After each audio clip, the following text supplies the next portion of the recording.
తాలూకా Birkur mandal Birkur village. మాకు చంద్రబాబు నాయుడు పీరియడ్లో ఒక్కసారి జంతర్ వాగు నుంచి ఏడుగేజీ శివారు వరకు మొత్తం ఈ కాలువ వాగు తీర్చారు కాబట్టి అప్పటి నుంచి మాకు ఏ అబ్జెక్షన్ లేదు. ఆ తర్వాత ఏ ఎమ్మెల్యేలు ఏ మినిస్టర్లు ఏ సీఎంలు వచ్చినా కానీ పట్టించుకున్న వాళ్ళు లేరు, చేసిన వాళ్ళు లేరు. దాని మూలాన మాది ఇప్పటికి ఇది రెండోసారి మునగడం. ప్రతిసారి ఇలా మునుగుతుంది.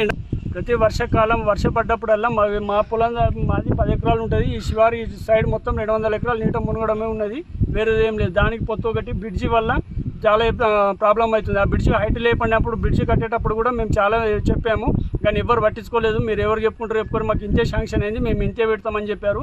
మీరు బ్రిడ్జి కూడా చూసుకోవచ్చు, అది చాలా డౌన్ ఉండడం వల్ల వాటర్ ఫోర్స్ అనేది ముంగడ పోతలేదు.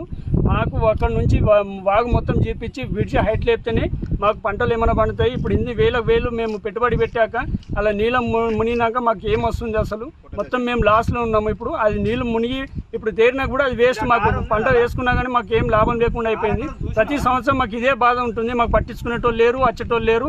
ఎమ్మెల్యేలు మాత్రం ఇప్పటికీ ఎవరు వచ్చిన వాళ్ళు కూడా లేరు మా దగ్గరికి.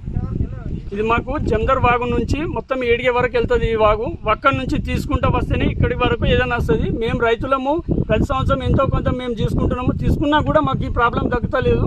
మీరు గవర్నమెంట్ తరఫున మీరు వచ్చి జందర్ వాగు నుంచి అప్పుడు చంద్రబాబు నాయుడు పీరియడ్లో ఎలాగైతే తీశారో ఇప్పుడు కూడా అలాగే జందర్ వాగు నుంచి మొత్తం ఈ వాగు ఎక్కడి వరకు ఉందో అక్కడి వరకు జేసీబీలు పెట్టి క్లీన్ చేస్తేనే మాకు ఈ బాధ అనేది తగ్గుతుంది. లేకపోతే ప్రతి సంవత్సరం మేము ఇదే ఉంది, అప్పులు చేసుకుంటూ లాస్ట్కు ఏదో ఒకటి చేసుకొని పిల్లలు తీసుకొని సావడం తప్పించి మాకు వేరే ఆప్షన్ ఏది లేదు.